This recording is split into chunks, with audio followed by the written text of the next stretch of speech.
Nah, ini kisahnya itu ada mahasiswa Afghanistan dengan Thailand ya. Dia ditempatkan pondok pesantren. Dan memang latar belakangnya itu Islam semua. Jadi ada wilayah di bagian Thailand, bagian selatan, ada Narathiwat, Patani, dan Yala. Itu adalah wilayah yang memang domisili Islamnya cukup besar daripada wilayah Thailand yang lain. Teman-teman tahu ya, kalau Thailand itu kan adalah sebuah wilayah kerajaan dan agama terbesar di sana adalah agama Buddha ya, agama Buddha. Nah, teman-teman bisa lihat, kira-kira apa sih yang akan terjadi gitu? Kira-kira mau nggak mereka diajarin dengan kontennya doang ya, bukan suasana, konten materi pelajaran di pondok pesantren. Kira-kira mau nggak? Afghanistan juga tadi kan mayoritasnya Islamnya bagus banget gitu di wilayah sana dalam perspektif mereka. Kira-kira mau nggak itu? Gimana menurut kalian? Sitna, atau siapa deh boleh?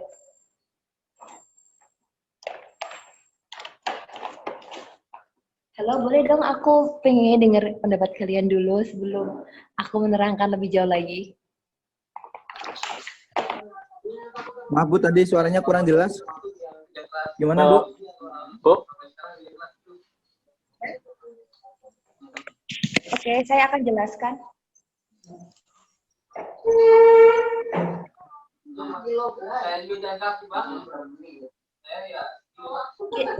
Kira-kira berarti halo? Jadi mahasiswa dari mancanegara itu. Jadi mahasiswa itu kan Afghanistan dan Thailand itu yang datang ke Indonesia itu semuanya beragama Islam gitu, mayoritasnya Islam.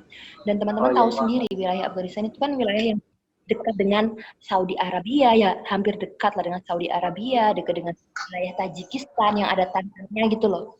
Yang ya, memang domisilinya itu banyak, bagus sih dalam perspektif mereka. Kira-kira mau nggak kalau misalkan mempelajari konten yang ada di pondok pesantren, konten kurikulum yang ada di pondok pesantren itu mereka mau nggak? Pendapat kalian gimana? Gimana, Wid? Pendapat ya, kalian? Konteksnya kalau ini kan mahasiswa dari mancanegara kuliah di Universitas Wahid Hasim gitu ya Bu, intinya gitu kan? Dan ditempatkan di pondok pesantren. Lokasinya. Ya, artinya di Indonesia kan? Iya. Gimana? Ya mungkin mereka mau aja asal bisa beradaptasi gitu. Oh gitu. Oke. Yang lainnya? Ya mungkin butuh waktu untuk beradaptasi karena kebudayaan dan ini berbeda. Yang lain boleh? Saya, yang Bu. Lain? Silakan. Saya, Bu. Siapa? Ini siapa ini? Aris, Bu. Oke, silakan Aris. Kalau menurut Aris? Karena mereka berasal dari, ya, hampir sama sih sebenarnya kayak Sweetno. Jadi mereka mungkin awalnya tidak langsung bisa serta-merta menerima gitu, Bu. Karena mungkin mereka berasal dari latar belakang negara yang berbeda, sejarah perkembangan sejarah lahirnya negaranya juga berbeda, keislamannya juga mungkin tradisinya berbeda. Tapi kalau mereka ingin masih terus belajar di situ, karena mereka berkuliah ya Bu di Universitas Wahid Hasim ya Bu? Iya. Berkuliah atau di pondok pesantrennya aja? Di berarti mau tidak mau, iya, mau tidak mau berarti mengikuti apa yang ada di kurikulum yang disediakan oleh pondok pesantren tersebut gitu. Perlu adaptasi. Tidak langsung mungkin tidak langsung bisa menerima. Ada lagi? Boleh ada lagi yang lain?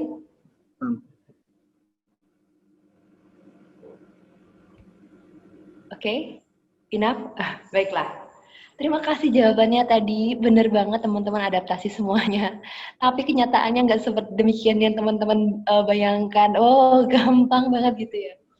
Tapi juga nggak semuanya bisa beradaptasi dengan hasil yang mereka bilang yes gitu. Bukan seperti itu. Kalian pengen tahu? Nah, itu yang harus kita lakukan tentunya. Jadi sebenarnya gini, kayak gini, waktu itu Pak Yai gitu ya, Pak Yai saya, emang kebetulan kan saya sebenarnya sebagai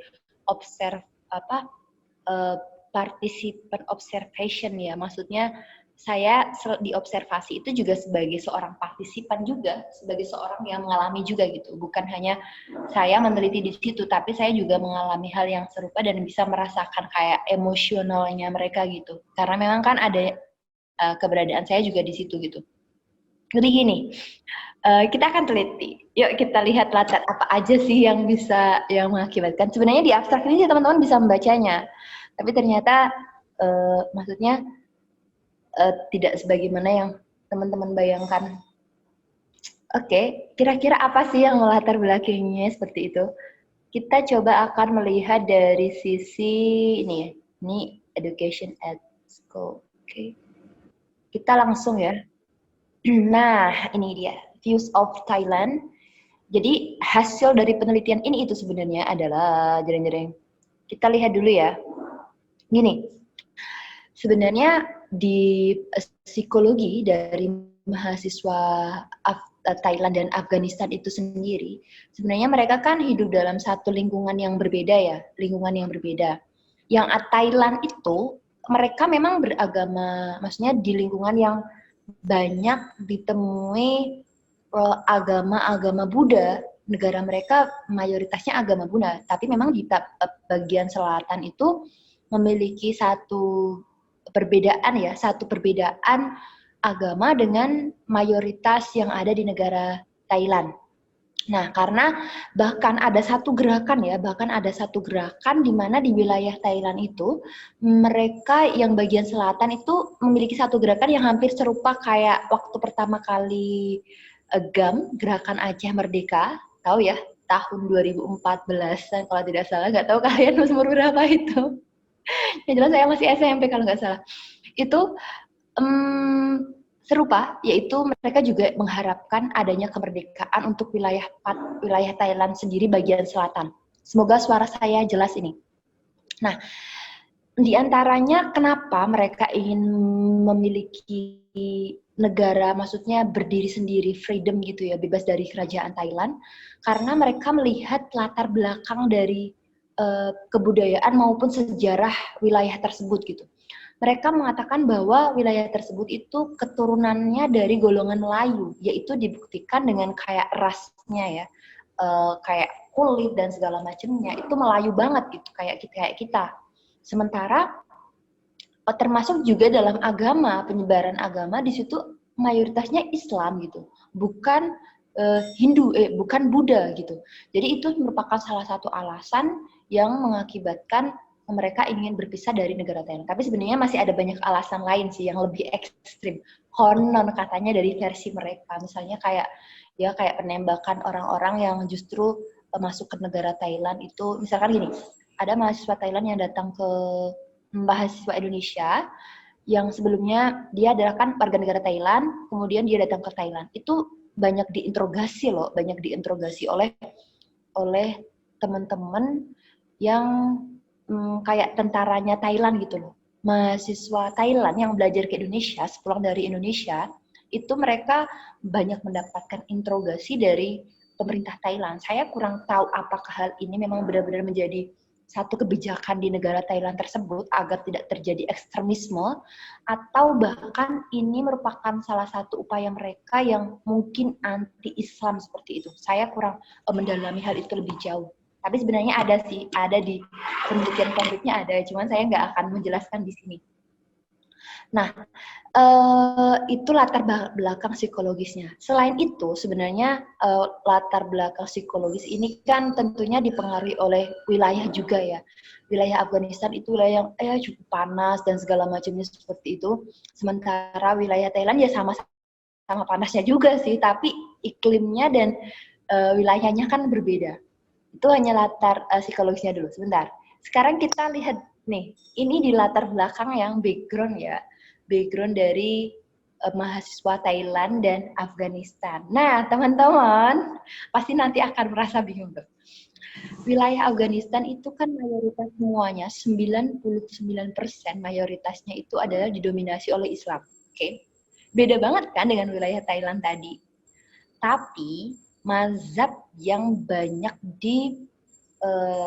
miliki, yang banyak dianut oleh masyarakat Afghanistan itu adalah Sunni Hanafi, oke? Sunni Hanafi dengan persentase 80 sampai 80%, 85% ya.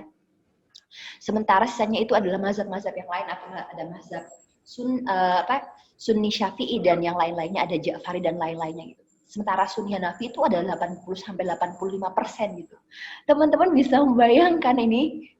Teman-teman bisa membayangkan bagaimana jika di Indonesia itu apa sih mazhab yang ada di pondok pesantren itu kebanyakan apa sih yang dianut oleh teman-teman itu?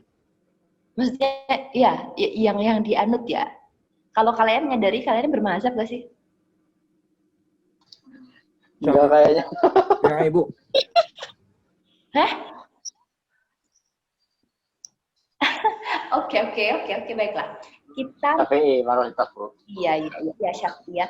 Kita bermazhab ya, maksudnya jangan mengatakan bahwa kita Islam ya Islam aja gitu, bukan seperti itu. Justru kalau kita mengatakan Islam aja itu justru tidak akan memperkuat fondasi arah tujuan dari Islam itu sendiri, justru malah akan lebih mudah digoyahkan kalau kita mengatakan Islam ya Islam orang pada umumnya kayak gitu. Justru kita harus memiliki pedoman gitu. Nah itu sebabnya memang mayoritas di Indonesia kan banyak yang menggunakan Sunni Syafi'i ya. Mungkin di luar lain sana mereka mengatakan aku nggak bermazhab lah, aku Islam ya Islam aja gitu. Banyak menggunakan Sunni Syafi'i. Dan kitab-kitab yang ada di pondok pesantren itu memang lebih kalau beda untuk hadis-hadisnya ya. Kalau untuk hadis-hadisnya kan dia lebih general ya dari semua mazhab ya. Kalau untuk hadisnya semua mazhab. Cuman kalau dalam daily activities, maksudnya aktivitas harian itu teman-teman di ada pondok pesantren kan mereka menggunakan mazhab Syafi'i yang di pedoman mereka. Kayak misalkan sholat ya. Sholat itu semua aurat harus tertutup untuk yang perempuan kecuali telapak tangan dan wajah. Sementara mereka enggak. Mereka itu sholatnya, mungkin teman-teman kalau udah pernah haji atau udah pernah umroh akan merasakan hal yang sama gitu. Kaki ya?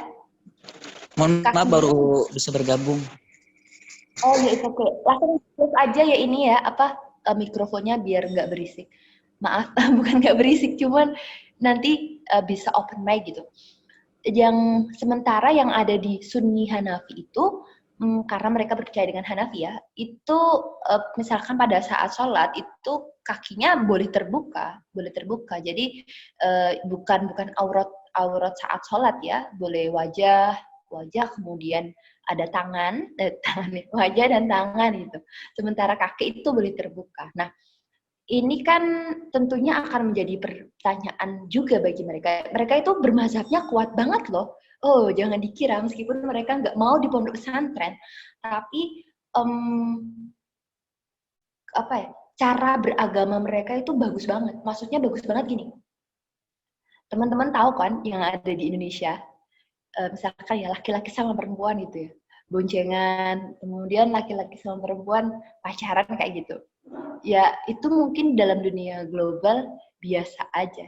Tapi bagi mereka itu kayak, no, kita Muslim, kita nggak pacaran, kita nggak kita nggak boncengan nggak jadi sih. Kita nggak pegangan tangan seperti itu. Itu kepercayaan itu adalah cara beragama mereka, menafikan beragama itu seperti itu gitu. Dan mereka sangat sopan sekali dengan teman-teman yang lainnya gitu. Mereka memang nggak banyak mengenal kitab-kitab yang dipelajari. Maksudnya mereka nggak ikut pengajian di pondok pesantren loh ceritanya ini. Meskipun mereka hidup dalam satu atap ya. Ini di satu atap pondok itu ada Afghanistan, Thailand, Indonesia. Dan di satu atap pondok pesantren itu ada 3 mazhab sekaligus. Pengen tahu apa aja? Ada Sunninya ada 2, yaitu Hanafi dan sebenarnya ada lagi sih, bukan Hanafi saja kayak Sunni Hanafi dan Sunni Syafi'i yang mayoritas orang Indonesia ya, teman-teman di Indonesia. Dan satunya lagi ada Ja'fari. Kalian nggak tahu kan mazhab Ja'fari? Ntar dulu. Sabar. Jadi meskipun anak-anak Afghanistan ini mereka nggak mendapatkan apa ya, nggak mendapatkan pelajaran ya, nggak mendapatkan pelajaran di pondok pesantren, tapi cara mereka dalam beragama itu bagus sekali daripada teman-teman Thailand. Jadi teman-teman Thailand itu mereka ngaji juga, tapi ya bergaul dengan teman-teman yang lain juga sama kayak anak-anak di Indonesia gitu. Gimana menurut pandangan kalian? Halo. Ya, itu ya cara penafsiran cara mengamalkan agama itu seperti itu gitu di Sunni Hanafi khusus yang untuk mereka. Nah, satunya lagi di teman-teman yang Afghanistan ini ada satu mazhab lagi, kita nyebutnya sebagai bukan kita tapi mereka menyebutnya dengan mazhab Ja'fari, oke? Ja'fari ini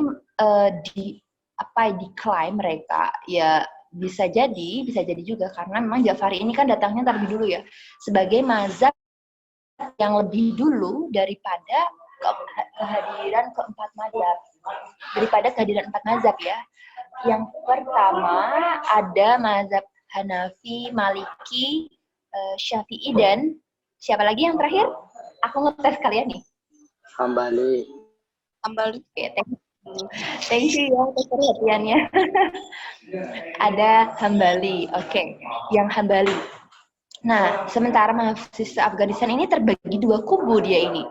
Ada Sunni Hanafi dan Ja'fari, sebenarnya Syiah ya, dia kategorinya Syiah.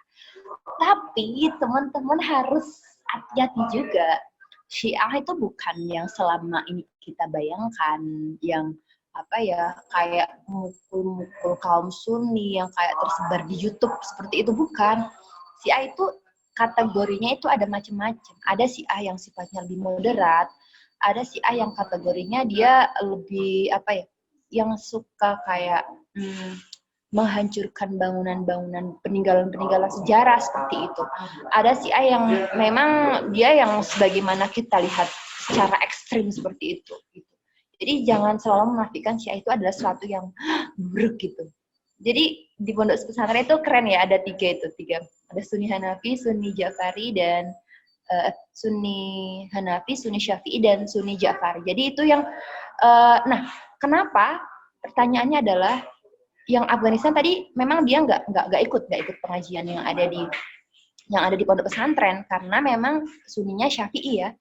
Tapi mereka tertarik juga pada saat saya bertanya itu tertarik juga dengan kayak pelajaran hadis karena itu kan sifatnya umum ya, Al-Ghazali kayak itu kan sifatnya umum gitu. Jadi mereka tertarik cuman nggak ikut dan mereka lebih tertarik dengan sesuatu mempelajari Al-Quran itu kayak tajwid, ilmu tajwid, ilmu gharib itu tertarik juga. Tapi kalau untuk yang lebih spesifik ke arah mazhab itu enggak. Nah, kenapa siswa Thailand ini mereka bisa dan mereka mau untuk bergabung di pembelajaran pondok pesantren? Alasannya ini kan itu ya, kita menganalisis ya. Karena memang mereka dari faktor background ini, yang anak-anak Thailand ini mereka lebih bermazhab Sunni Syafi'i, oke? Sunni Syafi'i. Jadi kalau teman-teman lihat sejarah penyebaran Islam itu kan wilayah Patani bagian selatan itu kan juga merupakan bagian yang penyebaran Syafi'inya itu sama ya. Dia menyebutnya sebagai Nusantara gitu. Masuk di Malaysia, Indonesia itu kan bagian dari Nusantara kala itu. Tapi sekarang nggak tahu makna Nusantara itu mengalami penyempitan atau perluasan.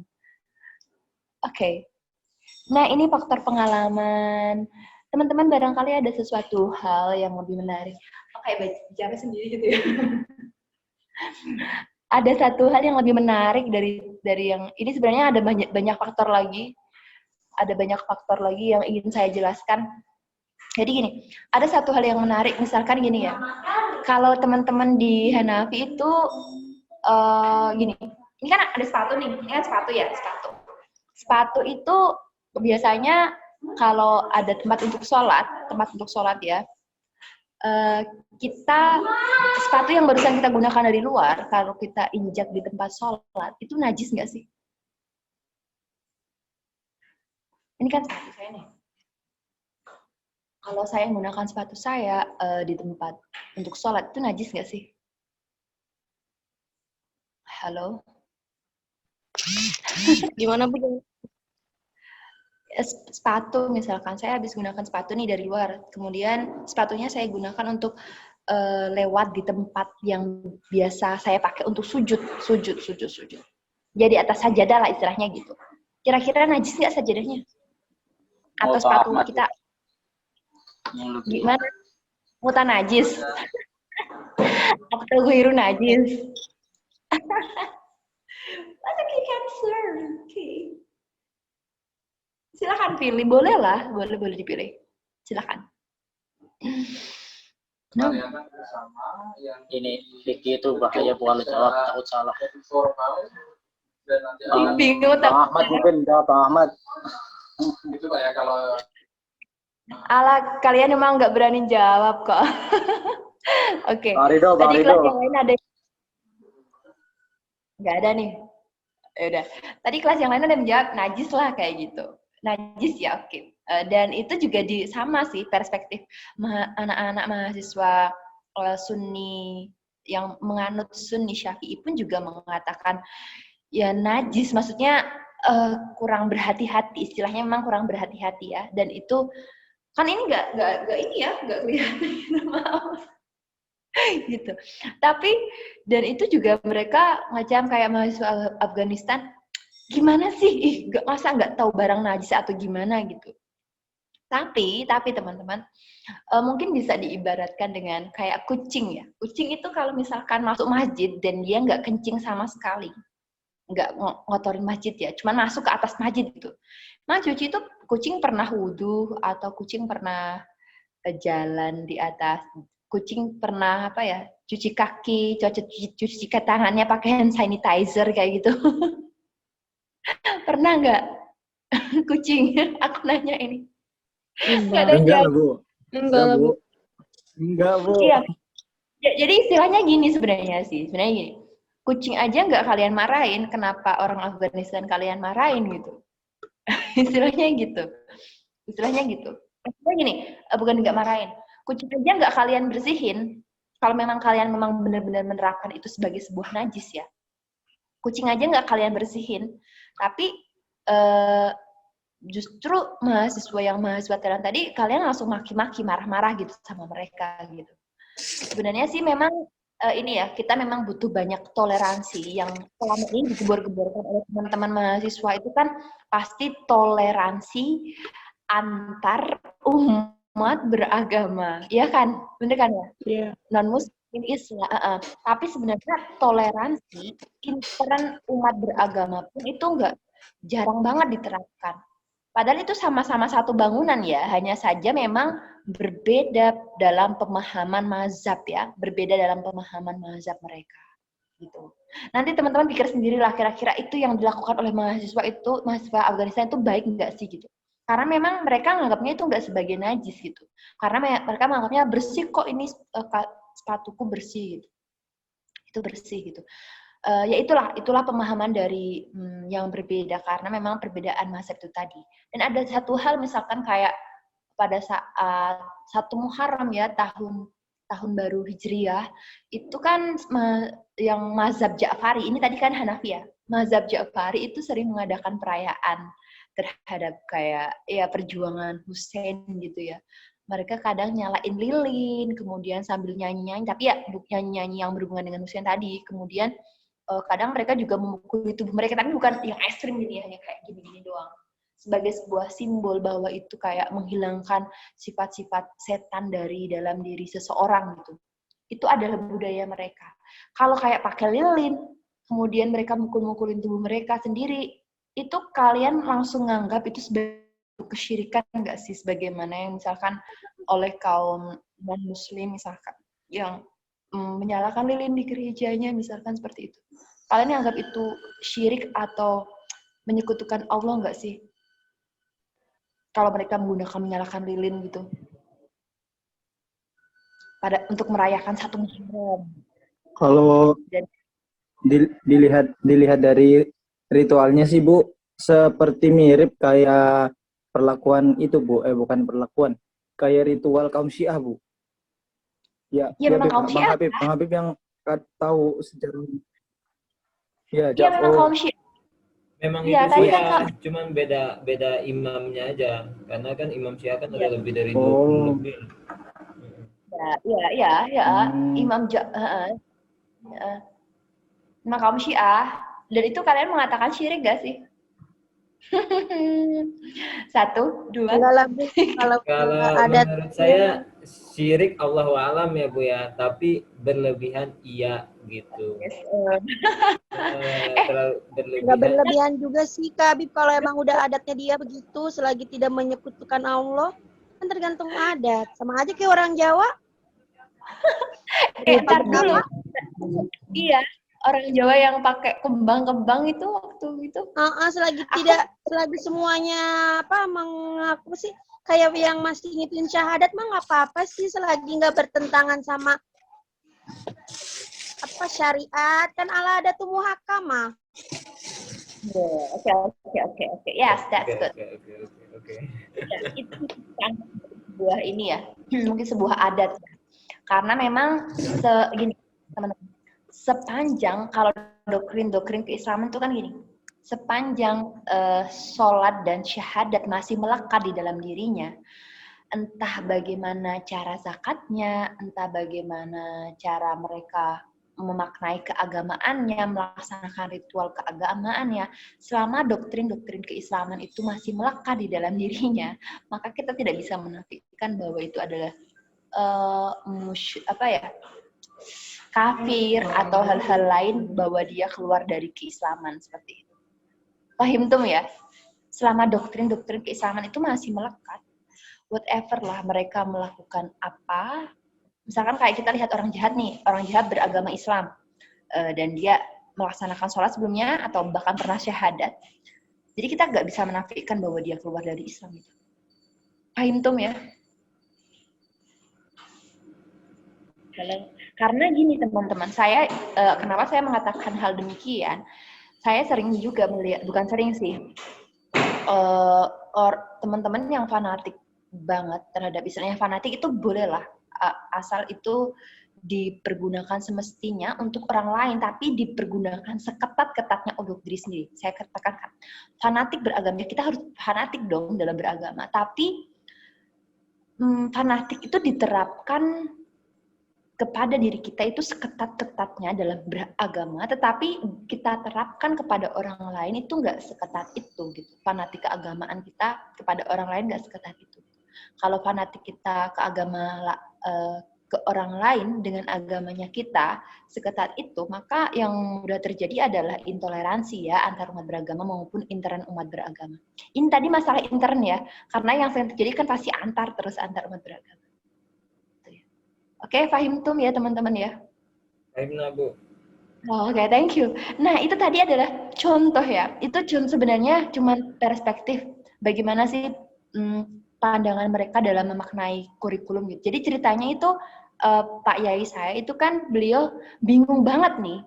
Ini mahasiswa Afghanistan dapat amanah, bahkan kedubes sendiri ya, kedubes Afghanistan itu menyerahkan harga mahasiswa Afghanistan mendapatkan ilmu-ilmu keislaman di pondok pesantren. Tapi mereka nggak mau, dan mereka juga nggak mau ikut-ikut aturan di pondok pesantren gitu.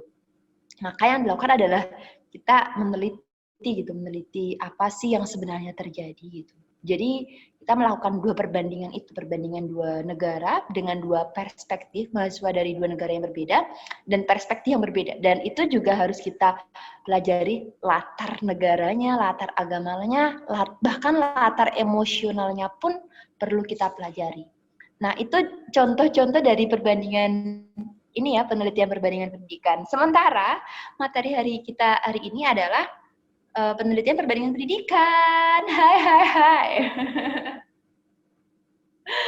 Oke, penelitian perbandingan pendidikan. Nah, penelitian perbandingan pendidikan itu ada di buku yang saya share di e-kampus itu tadi. Ada pertanyaan nggak? Jangan-jangan belum dibuka sama sekali bukunya. Ini udah mau kelar ya? Lanjut Bu. Oke. Ini udah kelar kok. Teman-teman jam berapa? 18.20 ya? Ada pertanyaan nggak? Nggak ada. Ini jadi perbandingan mazhab ya, Bu? Oh iya, perbandingan mazhab. Ya gini, sebenarnya lebih pada perbandingan kurikulumnya sih. Ya, perbandingan mazhab. Tapi itu perbandingan mazhab itu hanya sebagian kayak, iya, latar belakang yang memang harus kayak gitu. Dalam memaknai satu perbandingan tertentu, kita memang harus melihat latar belakangnya, teorinya, kondisi psikologinya. Karena ilmu perbandingan itu nggak berdiri sendiri. gitu. Tapi sampai di situ bisa dipahami ya. Jadi inti dari akhir kisahnya adalah meskipun satu kondisi itu mendukung. Tadi kan wilayah Afghanistan itu mayoritas Islamnya besar banget dan tadi juga teman-teman beranggapan bahwa lama-kelamaan mereka bakal beradaptasi gitu ya. Tapi faktanya enggak, ya. Maka dari itu, penelitian itu adalah hal yang cukup diperlukan. Menggali lebih jauh latar belakangnya itu cukup diperlukan. Bukan latar belakang saja sih, sampai dalamnya. Juga saya sempat bingung juga sih untuk merumuskan hal yang sedemikian itu. Itu 1 tahun lebih itu penelitian 15 halaman doang ya. Itu 1 tahun lebih. Wow. Spektakuler, Bu. Iya. Oke. Tapi nanti gampang lah teman-teman, insya Allah bisalah meneliti hal-hal yang sederhana di sekeliling kalian atau hal-hal sederhana yang bisa kalian dapatkan di data-data yang sudah tersebar di internet bisa. Asalkan sumber-sumbernya sumber yang bisa dipercaya ya. Kredibel. Gampang. Nanti insya Allah saya akan menghadirkan dosen tamu, tapi nggak tahu, semoga aja sebelum Ramadan ya, 2 bulan lagi lah, 2 bulan lagi mungkin. Kenapa perlu menghadirkan dosen tamu? Sih, karena saya pikir penting sebenarnya kalau dalam ini ya, eskalasi kurikulum sebenarnya. Teman-teman kan sering juga kan dosen tamu di ini kan, di Unusia kan kayak ada stadion general, kayak gitu kan sering juga kan. Nah, penghadiran dosen tamu itu sebenarnya lebih kepada mengkomunikasikan dari apa yang sudah saya sampaikan dengan apa yang apa yang terjadi di lapangan. Kayak tadi. Kan teman-teman itu saya bagikan materi yang di perbandingan pendidikan tadi. Ya. Buku e-kampus. Buka kan ya, di e-kampus itu kan ada bukunya tuh, tapi bukan buku yang ini. Kemudian saya mengkomunikasikan atau mendialogkan yang terjadi di lapangan dengan teori yang ada di buku e-kampus yang saya share di e-kampus itu gitu. Nah, fungsi kuliah itu maksudnya untuk itu teman-teman. Menyatukan atau mendialogkan apa yang sudah terjadi di lapangan dengan apa yang tersaji dalam sebuah teori. Kalau cuma teorinya doang, teman-teman bisa baca sendiri. Itu ya teman-teman ya. Thank you so much ya for your attention. Fakta juga ya, Bu. Iya, menghadirkan fakta-fakta lapangan meskipun faktanya itu ya sederhana sih, tapi memang perlu kita komunikasikan gitu. Sebenarnya aku pengen ada juga tuh Mbak Dewi ya. Dewi. Budaya, Bu, namanya. Dewi Anggreni. Bu Dewi, belajar jam berapa kalian? Bu Dewi jam berapa? Nanti Bu, habis ini pas banget habis Ibu. Oh ya udah, coba nanti aku tak itu sama Mbak Dewi biar pas itu. Udah pengen sih menghadirkan Mbak Dewi juga. Mbak Dewi kan dari lulusan ini kan Mesir kan beliau? Ya, Kairo Bu. Kalian Kairo. sudah pernah ini enggak di Maroko? Mbak Dewi? Ya, Maroko. Maroko. Maroko. Iya. Kalian pernah dikasih Mbak Dewi nggak gimana sih dulu kuliahnya di sana gitu? Belum. Pernah dikasih tahu? Belum. Secara spesifikasi. Pernah diceritain sedikit Bu pengalamannya. Iya, aku Sedikit. dia pengen dari Inggris, karena dia orang-orang Indonesia. Ya. Dari Kairo. Gitu. Sudah datang ke sana. Saya meneliti orang sudah berkumpul dan yang ada di Indonesia. Kalau saya lebih meneliti itu daripada meneliti ke negara itu. Okay, thanks for your attention. You're welcome. We will begin next week and share. Ya, Bu. Lagi. Bye. Yes. Assalamualaikum warahmatullahi wabarakatuh. Waalaikumsalam. Waalaikumsalam.